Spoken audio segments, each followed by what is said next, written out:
વડોદરાની કરીએ કે જ્યાં બાયડીમાં વહેલી સવારથી જ વીજ પુરવઠો ખોરવાયો છે। ડીસી પાવર વધુ આવતા અનેક વિસ્તારમાં હાઈ વોલ્ટેજની સમસ્યા થઈ છે। અનેક એવા મકાનો છે કે જ્યાં ઇલેક્ટ્રિક ઉપકરણો પણ બળીને ખાખ થઈ ગયા। એમજીવીસીએલની ટીમે ઘટના સ્થળે પહોંચી અને રિપેરિંગની કામગીરી હાથ ધરી છે। રિપેરિંગ બાદ પણ વીજ પુરવઠો ખોરવાતા અહીં સવાલ ઉઠી રહ્યા છે।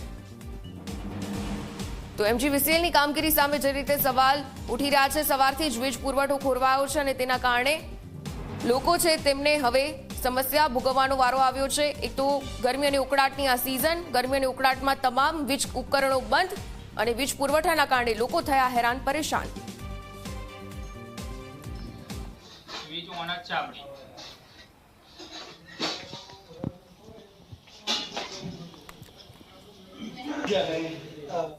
આ ભાઈલી ગામ છે, અમારે અહીંયા સુથાર ફળ્યું છે, રબારી ફળ્યું છે, કુવાવાડું ફળ્યું છે। એ બધા વિસ્તારમાં લાઇટ ગઈ છે, એમાં બધાનું બહુ બધું નુકસાન થયું છે। ટીવી, ફ્રીજ, એસી, મોટર, પંખા।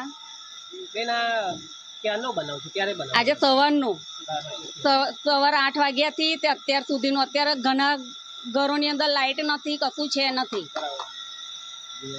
ગોરા બગડ્યા છે, પંખા, ટીવી, ફ્રીજ બધું બધાનું નુકસાન થયું છે।